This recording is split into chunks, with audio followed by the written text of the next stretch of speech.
is Wednesday, June 9. Welcome to CGN News. A viral TikTok video with a Jamaican boy appearing to glorify violence has caught the attention of the Office of the Children's Advocate and the Child Protection and Family Services Agency, CPFSA. The CPFSA is appealing to the public to assist it in locating the child. In the 59-second video, the boy, who is about 8 years old, is asked what he would like to be when he grows up. The child responds, "A gunman." He's admonished but also met with laughter from persons in the background. However, the child responds that he sees gunmen killing police on TV every day. The adult recording the boy tries to tell him he can't be a gunman, but the boy is adamant. Children's advocate Diane Gordon Harrison says every effort will be made to locate the child to provide the necessary intervention. A mission from the Organization of American States has arrived in Haiti amid concerns over what it called the country's grave political, security and human rights situation. The OAS said the 3-day trip is aimed at securing free and fair elections scheduled for September and November, as President Jovenel Moïse continues to rule by decree for more than a year. The trip comes amid a sharp increase in coronavirus cases across Haiti and a resurgence in gang violence in the capital of Port-au-Prince that recently displaced hundreds of families, some of whom are living in public parks and outdoor sports fields. Moïse said that he met with the mission and their discussions centered on Haiti's security and health situation.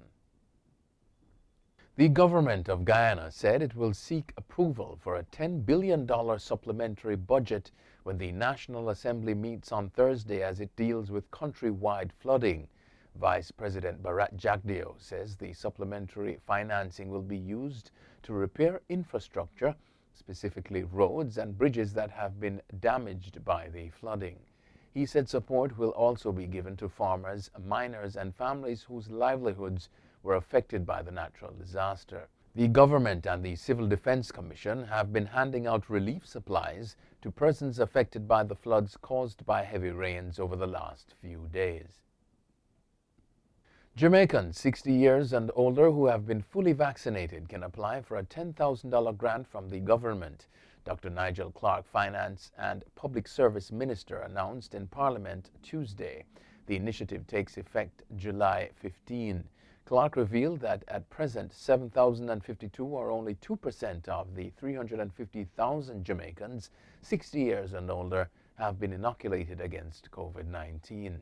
Jamaica is targeting the immunization of 1.9 million people to achieve herd immunity by March 2022. Clark said vaccinated persons applying for the incentive should provide their tax registration number, mobile number, date of birth, first and last name, and an email address if available. Antigua on Tuesday signed a treaty on basic relations with Russia that both countries say will further enhance their cooperation in a number of areas. Prime Minister Gaston Brown and Russia's Foreign Minister Sergei Lavrov signed the treaty allowing for cooperating in trade, education, science and technology, as well as the mitigation of natural disasters. At the virtual signing ceremony, Brown said that St. John's was looking forward to further strengthening the relationship with Russia, CMC reports. He said that the accord will also allow for the focus on the socio-economic development of the people. Lavrov said Russia is committed to joint economic initiatives and business investment. In 2019, the two countries signed an agreement adopting visa-free access for their citizens for up to 90 days.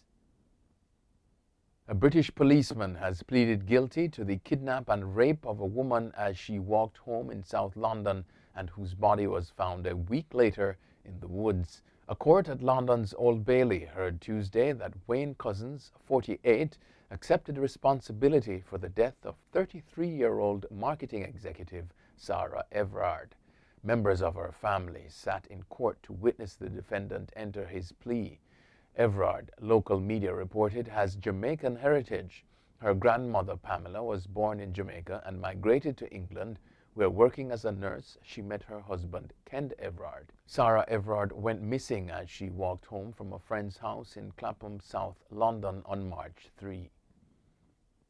Details claiming to reveal how little income tax U.S. billionaires pay have been leaked to a news website. ProPublica says it has seen the tax returns of some of the world's richest people, including Jeff Bezos, Elon Musk, and Warren Buffett.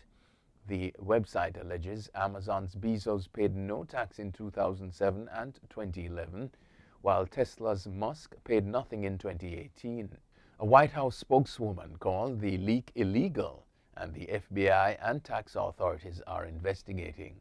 ProPublica said it was analyzing what it called a vast trove of Internal Revenue Service data on the taxes of the billionaires and would release further details over coming weeks.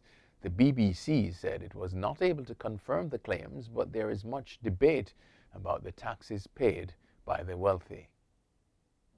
U.S. President Joe Biden is heading to Europe today on his first foreign trip as president.